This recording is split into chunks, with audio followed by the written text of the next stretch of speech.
ada sedikit mengkritisi perihal tradisi Lebaran seperti itu para kanca. Nah, di sini sosok Sudrun itu sangat tidak suka sama perayaan tradisi Lebaran itu para kanca. Jadi bukan tidak suka sama hari raya Idul Fitri di 1 Syawalnya, akan tetapi Sudrun ini lebih tidak suka kepada tradisi perayaannya seperti itu para kanca.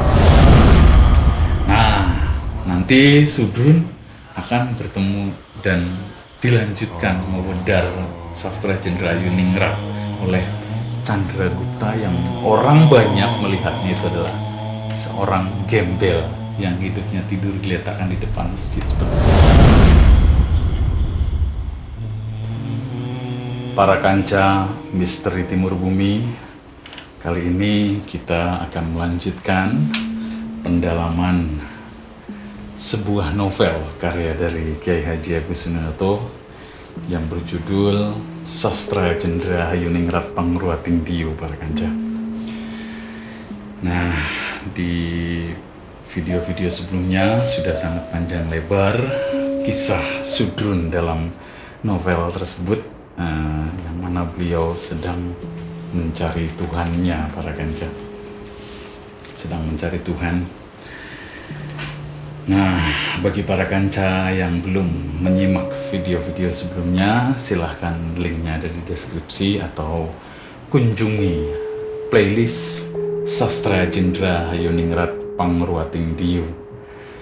Di sana sudah sekitar 4-5 video para kanca. Dan disitu sudah panjang lebar membahas kisah perjalanan Sudrun dalam mencari Tuhannya di dalam novel Sastra Jendrayuningrat Pangruating Diyu karya Kiai Haji Agus Sunoyoto.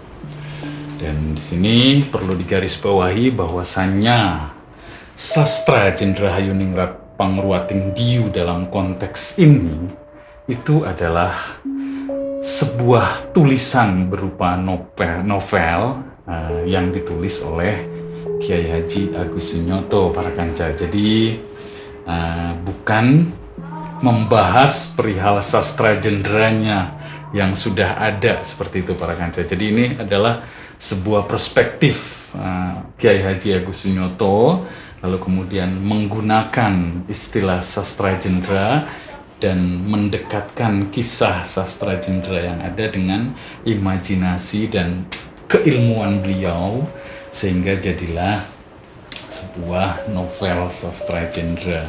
Jadi tidak ada hubungannya dengan sastra jendra yang kisah Resi Wisrawa dan Dewi Sukesih yang sudah ada di tengah masyarakat seperti itu para kanca. Jadi di video sebelumnya itu ada yang komen atau yang bertanya, kok sastra jendra dicampur adukan sama Islam seperti itu para kanca. Nah, di sini memang Kiai Haji Agus Sunoyoto adalah tumbuh dan besar di lingkungan pesantren seperti itu para kanca.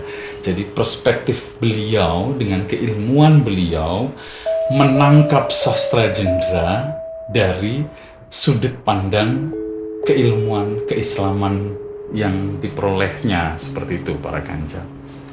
Jadi tidak usah dipanjang lebarkan, tidak usah diperdebatkan bahwasanya kita sekarang menyelami sisi keilmuan Kiai Haji Agus Sunoyoto yang dituangkan melalui sebuah karya novel yang berjudul Sastra Jendrayuningrat Pangruating Diyu seperti itu para kanca. Nah, baik, kita akan melanjutkan perjalanan Sudrun yang merupakan tokoh senter di dalam kisah Sastra Jendrayuningrat Pangruating Diyu ini dalam mencari kesempurnaan ilmu seperti itu para kanca. Dan lagi-lagi bagi para kanca yang belum menonton menyimak video-video sebelumnya, silahkan linknya ada di deskripsi dan atau dikunjungi playlist Sastra Jendrayuningrat Pangruating Diyu seperti itu para kanca. Kita akan melanjutkan kisah Sudrun setelah yang satu ini Jangan tidak percaya pada sesuatu yang belum kalian percaya. Bapa Adam, Bapa Angkasa, Ibu Pertiwi, Kula Angkir, Sandang Pangan, Sarinane, Sawengika, Sarana Gampil, Sarining Gampil, Kasanala, Yahu Allah, Yahu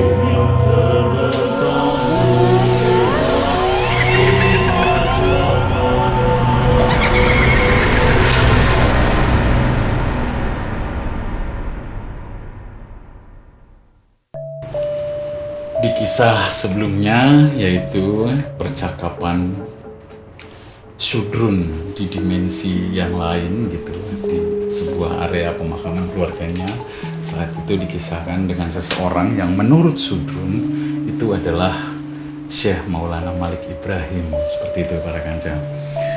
Nah, di sana sudah panjang lebar dijelaskan, lalu kemudian sekarang kita pindah ke setting lain, seperti itu para kanca.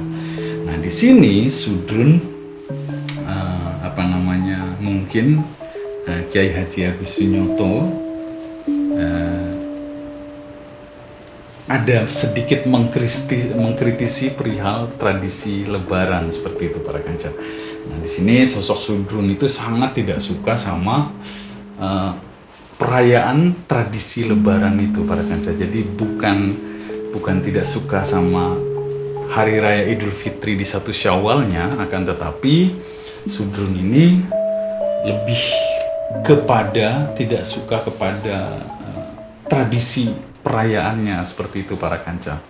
Nah, di sini ada kejadian-kejadian kocak juga di sana gitu.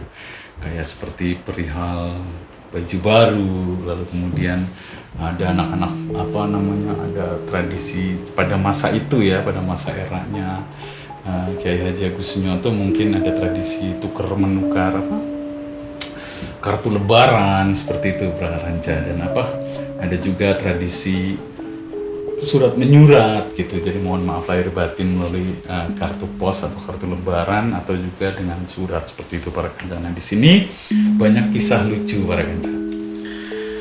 Nah, dikisahkan saat itu pas gema takbir bersaut-sautan di mana-mana gitu, tiba-tiba Sudrun sedang berjalan melewati sekelompok anak muda gitu. Sekelompok anak muda ini sedang merayakan malam takbiran gitu ya, dengan ngumpul bersama. Lalu ya seyogianya anak-anak muda kalau ngumpul pasti ada aja gitu kan kenakalan-kenakalan yang dibuat. Nah, saat itu Sudrun melewati mereka, kerumunan mereka, dan mendapati mereka itu sedang meminum minuman keras bersama-sama gitu, pesta miras lah para kanca. Dan itu di realita itu kan banyak sekali terjadi gitu ya, bahwa di gang-gang, di sisi lain, di sudut lain gema takbir bertalu-talu, tapi sisi lainnya pada berkerumun merayakan pesta miras, seperti itu para kanca. Nah, Sudrun itu dalam hati kecilnya itu sangat tidak suka gitu. Makanya ini gimana, kata Sudrun gitu, cara ngerjain mereka gitu. Nah, akhirnya Sudrun diajak sama salah satu pemuda di situ gitu. Oh, sini Sudrun gitu, ngumpul. Akhirnya Sudrun mau nggak mau duduk, tapi dia sambil berpikir keras gimana caranya ngerjain anak-anak ini, seperti itu para kanca. Akhirnya Sudrun disodorin minuman gitu, dia pura-pura meminum sambil dia mikir para kanca. Nah, akhirnya dia ketemu ide para kanca, yang mana dia pulang dulu, dia pamit pulang dulu sebentar katanya ke anak-anak yang nongkrong itu. Lalu kemudian beliau pulang. Nah, sampainya di rumah gitu, beliau mencari buah kecubung para kanca. Seperti yang kita ketahui, buah kecubung itu adalah buah yang memabukkan gitu, dan biasanya tuh bijinya ditumbuk kemudian ditaburin ke apa gitu, dimakan lalu mabuknya jadi halu, seperti itu para kanca. Nah, di situ dia dapat buah kecubung lalu ditumbuk, lalu dia menampung air seninya gitu, air kencingnya ke sebuah botol gitu, kemudian ditaburi itu. taburi apa namanya tumbukan buah kecubung itu para kanca. Balik lagi dan dia dengan berapi-api, wah ini yang saya dapat minuman gitu, minuman yang kualitas keren seperti itu para kanca. Akhirnya taruh di situ dan kerumunan pemuda yang tengah asik pesta miras itu kan udah setengah mabuk gitu. Akhirnya mereka menerima tawaran dari Sudrun para kanca. Akhirnya dia menuangkan botol yang dikasih oleh Sudrun gitu dan meminum, lalu kemudian mereka satu persatu tumbang dan itu efek buah kecubung itu sangat luar biasa seperti itu para kanca. Setelah mereka tumbang lalu kemudian karena Sudrun sangat geram gitu, kemudian dikencengin juga gitu. Jadi anak-anak yang pada tumbang itu dikencingin lalu ditinggalin sama Sudrun, sehingga sampai keesokan harinya anak-anak itu masih tergeletak di pinggir-pinggir jalan seperti itu para kanca. Nah, aksi Sudrun ini akhirnya membuat dirinya itu sangat puas seperti itu para kanca. Dan karena seperti yang kita ketahui karakter Sudrun itu sangat tidak suka gitu dengan memang nalurinya itu sangat tidak suka dengan keganjilan gitu para kanca. Nah, kemudian beliau di novel ini ngebahas perihal kartu lebaran gitu para kanca. Jadi tiba-tiba bermunculan kartu lebaran di rumahnya Sudrun gitu para kanca. Jadi dari teman-teman sekolahnya yang dulu, kemudian dari perempuan-perempuan yang sudah dia nakalin seperti itu para kanca. Nah, kemudian di sini dibahas satu persatu gitu para kanca. Nah, tapi ada salah satu yang ini salah satunya adalah dari Siti Martina gitu para kanca, yang merupakan gadis idamannya di masa lalu gitu para kanca. Nah, Siti Martina itu mengirim kartu lebaran sekaligus suratnya juga gitu para kanca, sekaligus menuangkan unek-uneknya. Jadi Siti Martina itu selama ini kan menahan unek-uneknya dia terhadap kelakuan Sudrun gitu loh para kanca. Nah, kisah Sudrun dan Siti Martina silahkan disimak di video sebelumnya para kanca.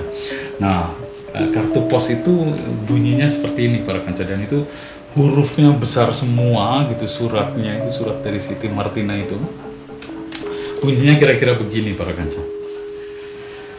Terima kasih atas segala uraian sifat-sifat yang lain, pendapatmu, sifat-sifat dan lain-lain pendapatmu tentang aku. Sekali lagi terima kasih, tapi maaf, yang pasti sudah tentu kutolak maumu. Dalam keadaan marah itu dengan huruf besar semua gitu. Sudah pasti jadi menolak cintanya Sudrun gitu. Di situ Sudrun kan mengungkapkan semua perasaannya gitu di suratnya. Maaf sekali lagi jika kamu tersinggung. Ini permintaanmu kan? Jawaban yang tegas dan jelas. Dan ini kurasa adalah jawaban yang jelas, kata Ibu Martina dengan huruf besar semua gitu. Bukan jawaban khayalan atau mimpi-mimpi kawan gitu. Cobalah kamu mulai berpikir dalam kenyataan. Jangan berhayal. Jangan sok berhayal dan bermimpi. Berpikirlah yang waras. Bercerminlah, sehingga kamu bisa membedakan monyet dan orang. Wah, pokoknya sadis deh kalimatnya itu. Jadi, sudrunlah dirimu sendiri, jangan melibatkan aku. Aku hanya mendoa agar kamu beroleh jodoh yang sepadan dengan kamu dalam segala hal. Terima kasih bingkisannya, dan sudah saya buang ke bak sampah. Jadi Sudrun itu mengirimkan segala macam gitu para kanca. Jadi ada boneka, mengirimkan di video sebelumnya gitu. Nah, itu sudah dibuang ke bak sampah katanya. Sorry ya kalau ada omonganku nggak berkenan. Hurufnya tuh gede semua tuh. NB. Jadi NB itu di masa itu nambah berita gitu. Jadi ada tambahan surat gitu. Nggak usah telepon atau kirim surat lagi. Bedes elek. Jadi bedes elek itu monyet jelek seperti itu para kanca. Wah, pokoknya itu membuat pukulan sangat luar biasa gitu. Sangat luar biasa gitu. Tapi Sudrun memang sudah siap sebetulnya gitu. Jadi memang dia satu sisi ditolak itu senang gitu, sisi lainnya juga sedih gitu. Dia sendiri nggak tahu perasaannya seperti apa. Seperti itu para kancah. Nah, tapi selain dari Siti Martina, dia juga banyak sekali dapat kartu lebaran itu dari cewek-cewek lain gitu para kancah. Nah, di sini ada juga dari Nia Hartini gitu, gadis melankolik kenalan yang akhirnya terperangkap menjadi istri tukang kredit yang bernama Darwanto gitu. Jadi kisahnya memang lucu sekali para kanca. Jadi para kanca yang ingin membaca secara rinci silahkan baca novelnya para kanca, Sastra Jenderal Ayuningrat Pangruating Diu karya Kiai Haji Agus Sunyoto. Jadi di sana banyak ilmunya, juga banyak kejadian-kejadian komedi yang dikemas dengan epik gitu, yang merupakan imajinasi dari Kiai Haji Agus Sunyoto, yang settingnya itu aromanya itu Jawa gitu para kanca, Jawa Timuran seperti itu para kanca. Nah, Nia Hartini ini dikisahkan di sini itu dia kenalnya itu dari kontak jodoh di koran Jawa Pop. Jadi dari koran ada kontak jodoh gitu, karena Sudrun itu kan gak pernah punya pacar gitu di kisahkan di situ. Jadi itu ada yang nyangkut gitu.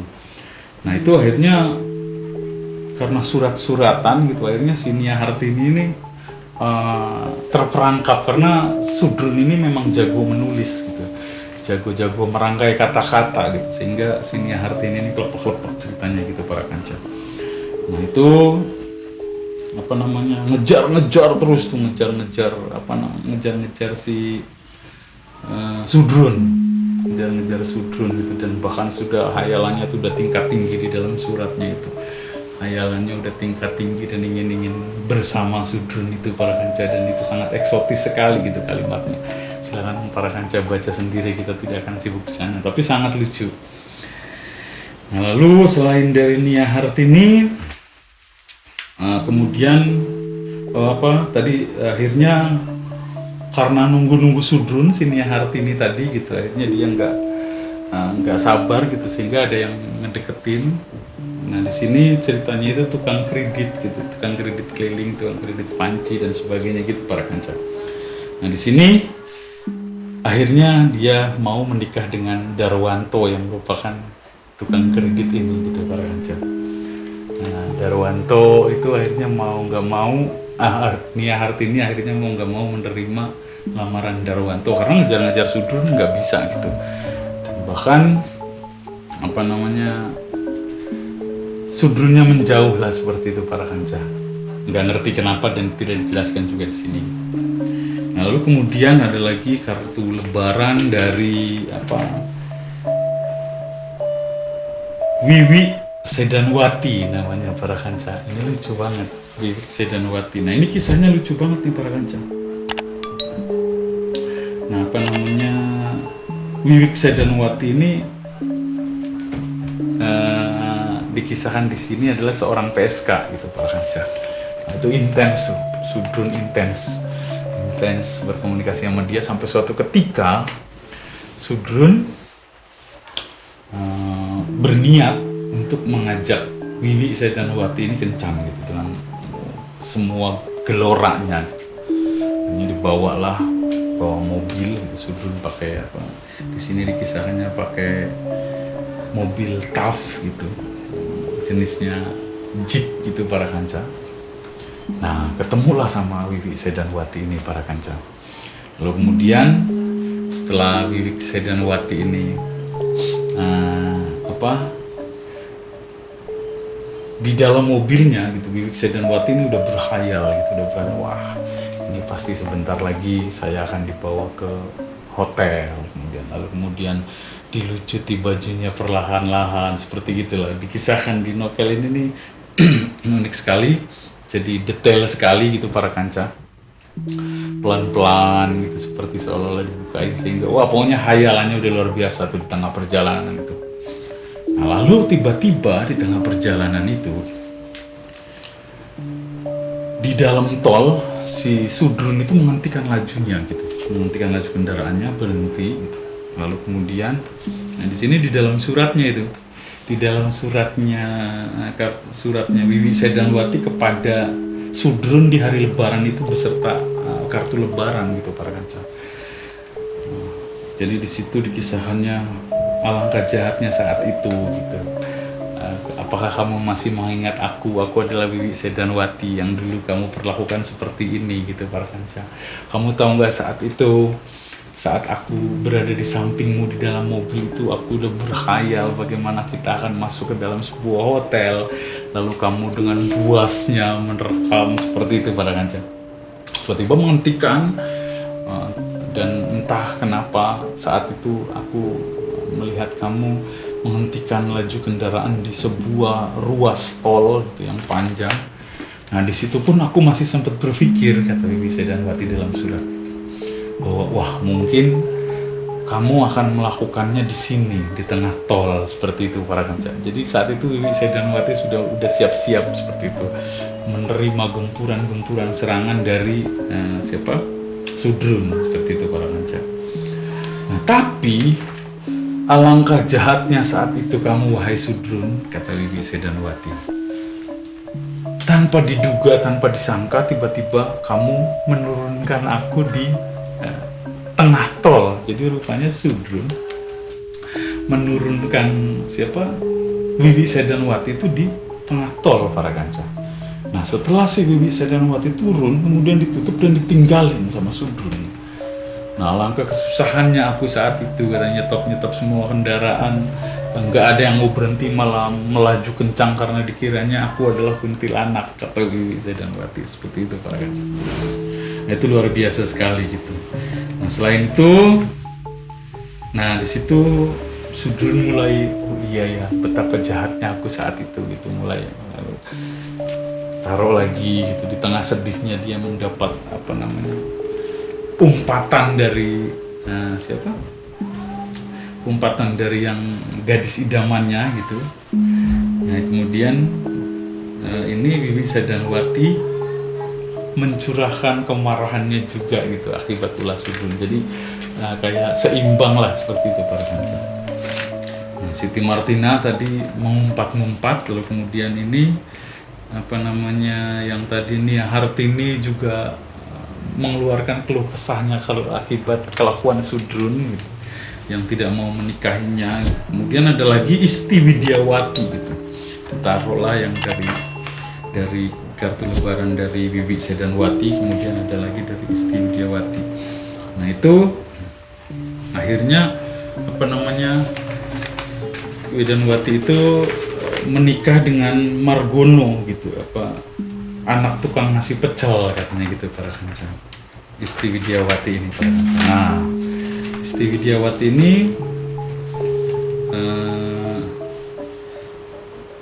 itu juga karena kalimat-kalimat Sudrun yang indah gitu, akhirnya kecantol juga, tapi Sudrun tidak apa-apain gitu, dan semuanya tentang itu gitu. Kemudian ada lagi Diah Prawitasari gitu. Pokoknya banyak list perempuan yang dideketin sama Sudrun gitu, tapi semuanya nggak jelas gitu. Kisah di sini semuanya komedi gitu para kanca. Kemudian Raden Roro Diah Prawitasari namanya gitu, dan itu memang keluarga ningrat gitu. Tapi sayangnya Raden Roro Diah Prawitasari ini walaupun keluarga ningrat, tapi dia sedikit oon gitu para kanca ceritanya gitu. Nah si Diah Prawitasari ini memohon-mohon gitu para kanca, memohon-mohon pengen dinikahin sama Sudrun. Parasnya cantik tapi dia oon gitu. Maksudnya agak lemot lah seperti itu para kanca, agak oneng gitu kalau di kisah Bajai Bajuri itu. Nah Raden Roro Diah Prawitasari itu merupakan anak bangsawan yang bernama Raden Mas Pranowo Prawitonagoro. Nah, kisahnya seperti itu Pak Kanca. Nah di sini Sudrun khawatir gitu. Sudrun khawatir, kalau aku nikahin kamu, kata Sudrun gitu, nanti keturunan kita seperti apa gitu. Aku pengen keturunanku lebih dari aku, dia bilang gitu. kata dia Prawitasarinya, loh kan kalau misalnya kita menikah gitu, kemudian kita punya anak, nanti parasnya kayak aku gitu. Nah, kepandaiannya atau kecerdasannya kayak kamu, kan jadi bagus. Seperti itu barangkali. Terus Sudrun bicara dalam hati, lah kalau mukanya mirip dia Prawitasari, kemudian kecerdasannya mirip Sudrun, itu kan luar biasa gitu. Nah, kalau kebalikannya seperti apa gitu? Akan seperti apa? Mukanya mirip dia, yang dikisahkan di sini mirip kera gitu. Kemudian kecerdasannya jongkok seperti dia Prawitasari, wah itu akan luar biasa buruk gitu. Jadi sama sekali tidak ada kelebihannya di situ. Nah, Sudrun mengurungkan niatnya seperti itu para kanca untuk mendekati, dan di sini di kartu lebarannya itu keluh kesah tentang dia, tentang kesakit hatian dia Prawitasari terhadap Sudrun seperti itu para kanca. Nah, kemudian ada lagi Sayem Praba Sulistiwati para kanca. Nah, kalau ini janda para kanca, janda karena KDRT kisahkannya di sini. Nah, dia karakternya adalah tukang gosip gitu para kanca. Si Sayem Praba Sulistiwati ini gitu di sini. Sayem Praba Sulistiwati kemudian tukang gosip. Nah, nanti di ujung novel tuh ketemu lagi para kanca sama Sayem Praba Sulistiwati itu, karena di sini Sudrun sangat jatuh cinta kepada, pokoknya di sini jatuh gitu. Sudrun tuh merasa jatuh sama Sayem Praba Sulistiwati. Nah, itu berawal dari curhat gitu, karena kelakuan suaminya gitu, curhat, lalu kemudian, dan memang ini dikisahkan di sini tukang gosip gitu, ngomong aja perihal suaminya yang begini diomongin, perihal suami yang begono diomongin, semua kejelekannya suaminya itu diomongin, karena memang dia adalah tukang gosip, dikisahkannya seperti itu para kanca. Nah, kemudian karena sering curhat gitu, Sudrun itu tergoda para kanca. Sudrun tergoda, dan memang Sayem Praba Sulistiwati ini memang cantik di sini dikisahkannya. Dia itu memang cantik gitu, badannya semampai gitu. Walaupun sisi lainnya tabiatnya itu Sudrun kurang suka, tapi kalah gitu. Tabiatnya Sayem Praba Sulistiwati itu kalah sama kecantikannya gitu. Jadi Sudrun jatuh cinta banget di sini para kanca. Nah, saat Sudrun jatuh gitu, Sudrun udah memutuskan ingin menikah sama Sayem Praba Sulistiwati ini para kanca. Udah nekat ingin menikahi gitu. Nah, tiba-tiba ya mungkin karena karakternya tadi ya gitu, dinamis gitu, emosionalnya, grafik emosionalnya dinamis gitu, tiba-tiba dia memutuskan sepihak gitu, dan Sudrun ditinggal begitu aja para kanca. Nah, di sini Sudrun jatuh, benar-benar jatuh terpuruk gitu para kanca. Jadi dia mengalami keterpurukan itu dua kali gitu. Yang pertama adalah sama Ita Martina, kemudian sama Sayem Praba Sulistiwati gitu. Nah, di sini banyak sekali kisah-kisah perihal perempuan gitu ya, perihal eksotisnya perempuan, karena memang kisah sastra Jendra yang aslinya itu memang kisah Dewi Sukesi dan Resi Wisrawa itu kan tergodanya karena syahwat seperti itu para kanca. Di sini Kiai Haji Agus Nyoto tuh mengangkat itu juga gitu, mengangkat perihal syahwat juga para kanca. Lalu kemudian bagaimana saat itu bagaimana Sudrun itu sudah berkhayal sekuat tenaga tentang tadi siapa? Sayem Praba Sulistiwati yang seksi dan cantik itu. Imajinasi tentang Sayem Praba Sulistiwati ini udah memuncak ke ubun-ubun gitu. Nah, ketika dia sudah memuncak seperti itu, ketika mau dinikahin tiba-tiba menghilang para kanca. Sayem Praba Sulistiwatinya menghilang dari kehidupan Sudrun. Di situ dia patah banget seperti itu dikisahkan. Tapi tetap kemasannya komedi. Nah, itu dikisahkan di sana gitu bahwa Sudrun itu tidak suka tradisi lebaran gitu, jadi hanya menguak-nguak masa lalu yang gak jelas. Kemudian tradisi baju baru, orang harus memaksakan dirinya untuk memiliki baju baru ketika lebaran. Kemudian tradisi ya jalan-jalan, makan-makan segala macam. Nah di sana Sudrun dikisahkan di dalam novel sastra Jendrayuningrat Pangurwatingdiyo ini tidak suka. Dari satu bab lebih itu hanya mengupas itu para kanca. Satu bab itu hanya mengupas perihal ketidaksukaan Sudrun tentang lebaran gitu. Sekaligus mengupas tadi gitu kartu-kartu lebaran dari perempuan-perempuan di masa lalunya gitu. Nah, baik para kanca, kita akan melanjutkan bergeser dari kisah Sudrun yang tidak suka sama tradisi lebaran. Kemudian ini akan loncat gitu. Jadi Sudrun itu tiba-tiba settingnya itu ke India para kanca. Nah, ke Indianya itu karena ada seorang Dabendra namanya para kanca. Ada seorang pedagang kain gitu, orang India gitu ya. Nah, Sudrun tiba-tiba melihat raut muka Dabendra ini kayak ada, kamu sakit ya katanya gitu, mendekati tukang jualan itu gitu, kamu terlihat sakit gitu. Nah si Dabendra ini kaget gitu, loh kok orang datang tiba-tiba tahu kalau dirinya sedang sakit. Ternyata beliau sedang ada penyakit komplikasi, pokoknya banyak lah gitu, ada gula, ada tensinya tinggi gitu. Nah yang uniknya adalah Dabendra ini malamnya itu bermimpi para kanca. Bermimpi bertemu Dewa Hanuman gitu.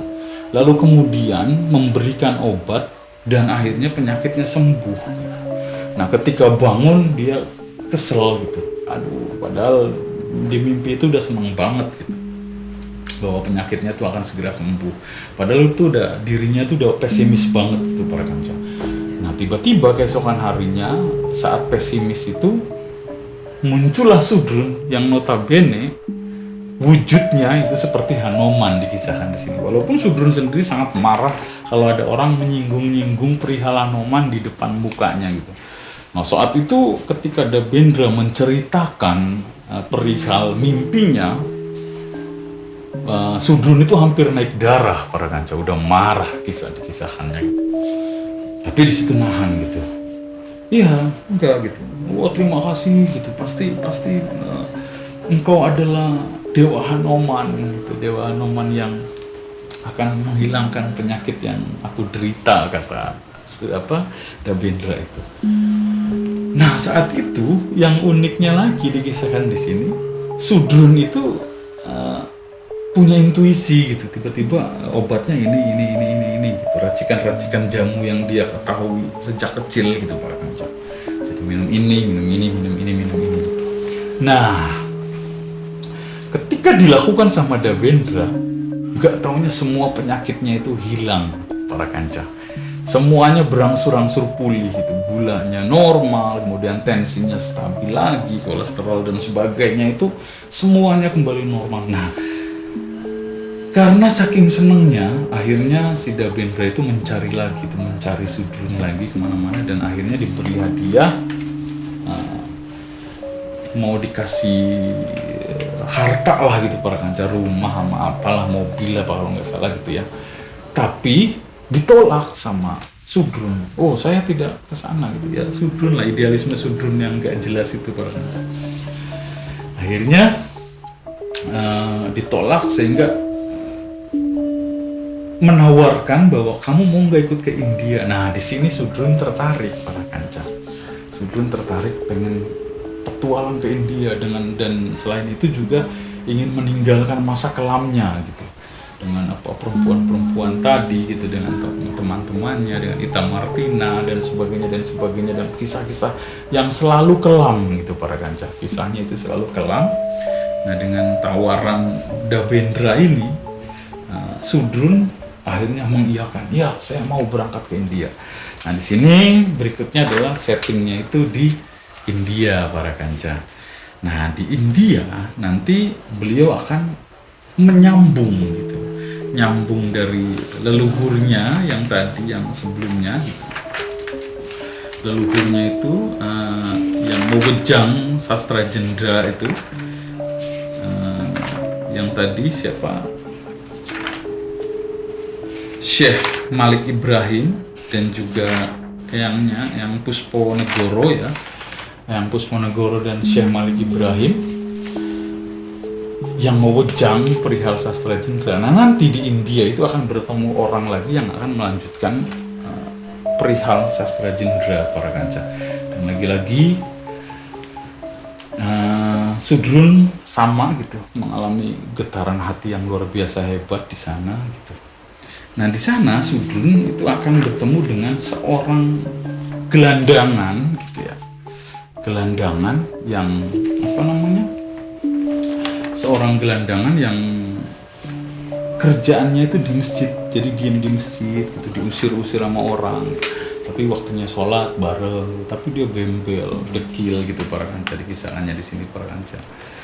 Nah ketika setibanya di India gitu, si Sudrun ini nggak mau tinggal bareng sama Dabendra gitu, dia minta kos gitu para kanca. Akhirnya dia cari kos-kosan yang dekat masjid, kisahnya seperti itu para kanca. Nah di masjid inilah nanti, jadi di masjid ini nanti Sudrun akan bertemu dengan seseorang yang akan melanjutkan wedaran tentang sastra jendra Hayuningrat Pangruating Diyu, yang merupakan yang melanjutkan dari leluhurnya, yaitu yang Pusponegoro dan juga Syekh Maulana Malik Ibrahim dalam dimensi yang berbeda itu.